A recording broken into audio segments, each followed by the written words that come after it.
your fate. As Xenophon said, your obstacles are not rivers or mountains or other people. Your obstacle is yourself.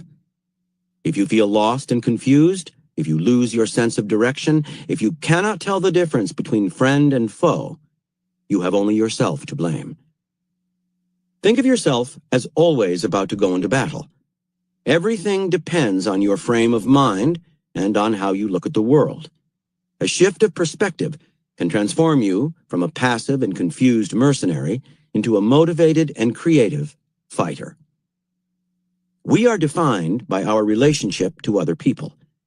As children, we develop an identity by differentiating ourselves from others, even to the point of pushing them away, rejecting them, rebelling.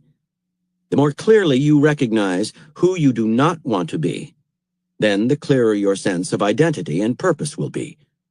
Without a sense of that polarity, without an enemy to react against, you are as lost as the Greek mercenaries. Duped by other people's treachery, you hesitate at the fatal moment and descend into whining and argument. Focus on an enemy. It can be someone who blocks your path or sabotages you, whether subtly or obviously.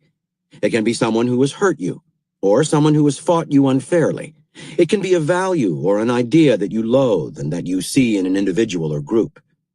It can be an abstraction, stupidity, smugness, vulgar materialism. Do not listen to people who say that the distinction between friend and enemy is primitive and passé. They are just disguising their fear of conflict behind a front of false warmth. They are trying to push you off course, to infect you with the vagueness that inflicts them. Once you feel clear and motivated, you will have space for true friendship and true compromise. Your enemy is the polar star that guides you. Given that direction, you can enter battle. From the book of Luke, "He that is not with me is against me." The outer enemy. In the early 1970s, the British political system had settled into a comfortable pattern.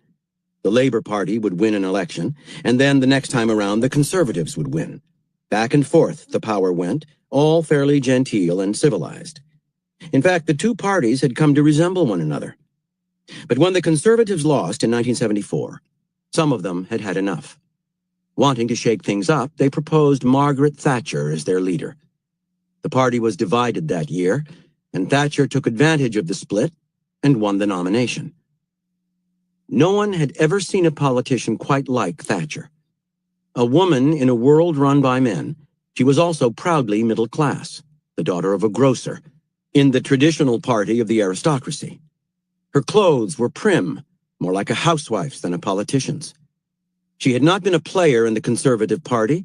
In fact, she was on its right-wing fringes.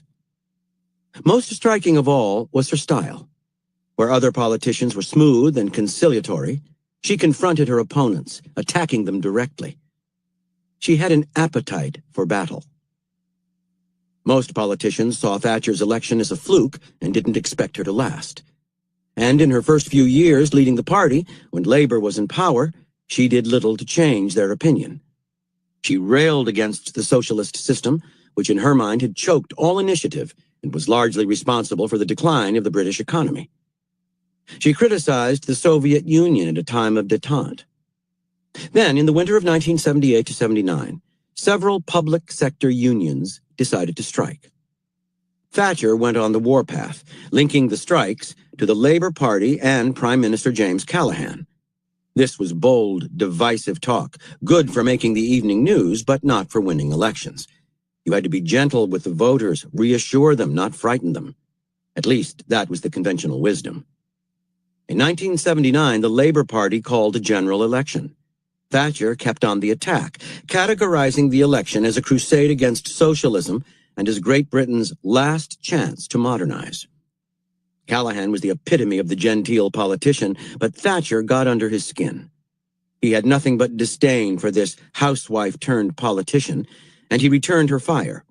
He agreed that the election was a watershed, for if Thatcher won, she would send the economy into shock. The strategy seemed partly to work. Thatcher scared many voters, and the polls that tracked personal popularity showed that her numbers had fallen well below Callahan's. At the same time, though, her rhetoric, and Callahan's response to it, polarized the electorate, which could finally see a sharp difference between the parties. Dividing the public into left and right, she charged into the breach, sucking in attention and attracting the undecided. She won a sizable victory.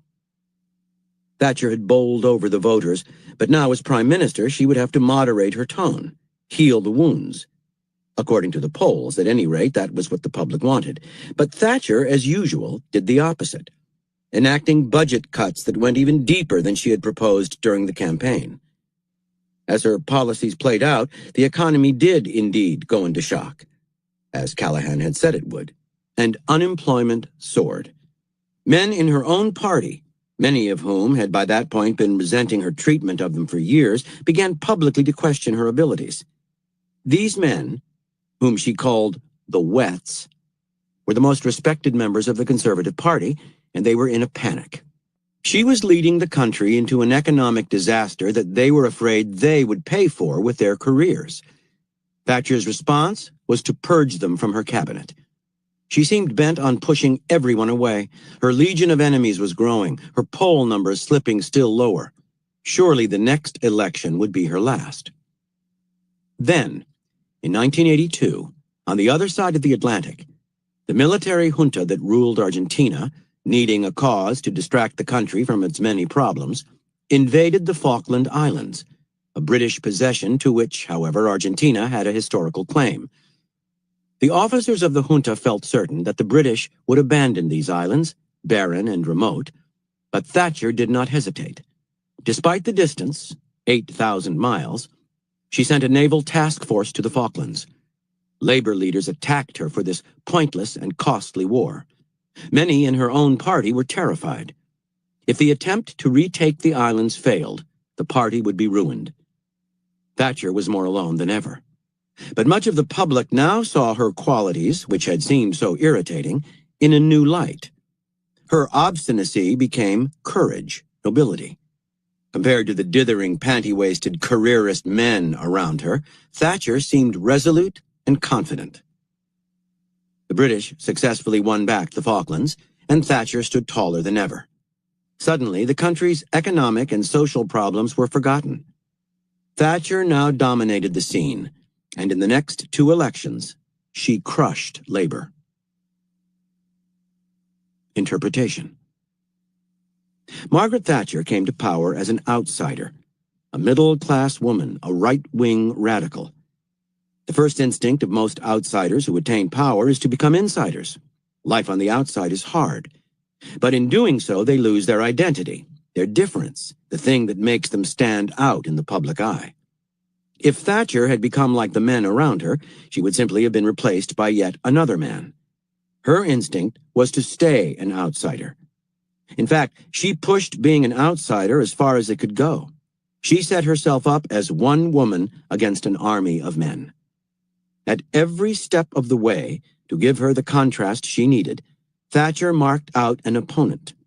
The socialists, the Wets, the Argentinians. These enemies helped to define her image as determined, powerful, self-sacrificing. Thatcher was not seduced by popularity, which is ephemeral and superficial. Pundits might obsess over popularity numbers, but in the mind of the voter, which for a politician is the field of battle, a dominating presence has more pull than does likability. Let some of the public hate you, you cannot please everyone.